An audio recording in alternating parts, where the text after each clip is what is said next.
Welcome to the SMX show, and here is every single game we think is coming to a Nintendo Switch 2. If you like gaming, you love Nintendo, please don't forget to like, comment and subscribe to support my YouTube channel.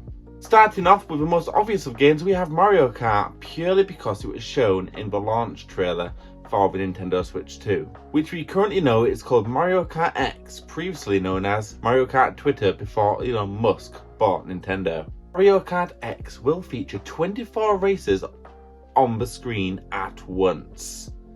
There doesn't seem to be a huge graphical bump in this game, but that is likely because all the extra juice in the Switch 2 is being used to basically get as many karts on that screen at one time and render them at a smooth 60 FPS. Something else some eagle-eyed viewers may have noticed is the presence of pit stops. What that will actually entail, we don't know, because it could be cosmetic, but how interesting, how strategic would it be if you were refueling at these pit stops, changing tyres? It would add a whole new layer of depth to the game and maybe spread out the 24 races, as each one is like, some people just won't want to change their tyres, will they?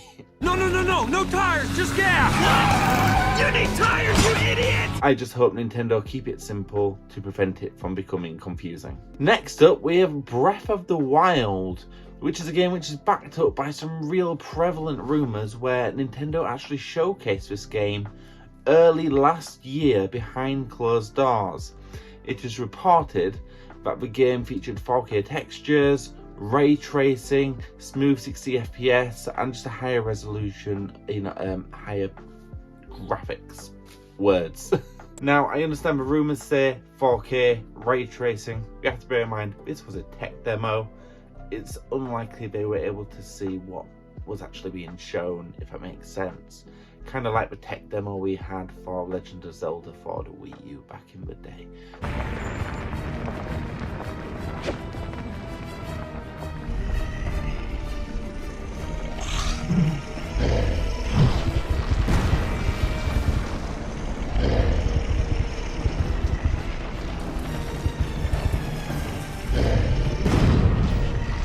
Yeah, pinch of salt on that one.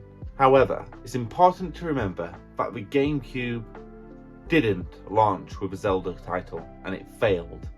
The Wii launched with a Zelda title, it succeeded. The Wii U didn't launch with a Zelda title, it failed.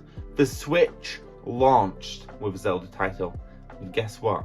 It succeeded. Maths don't lie, compadre. It would not be a typical launch of a Nintendo system without Nintendo's plumber, Super Mario.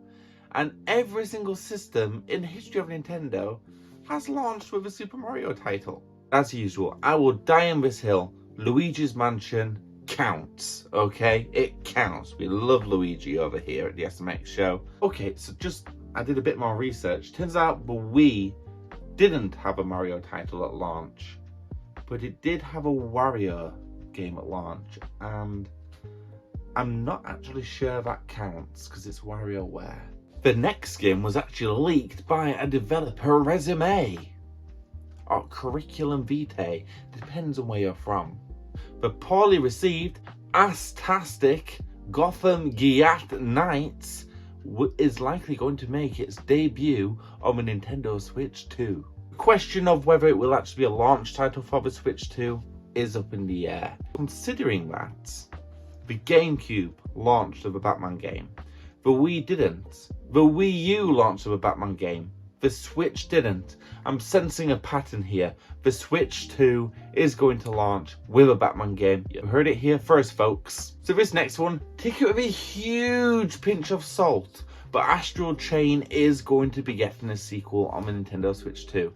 Apparently, it had a similar troubled development as Metroid Prime 4, where development was stopped. It's been restarted. Nintendo threatened to move developer to another company.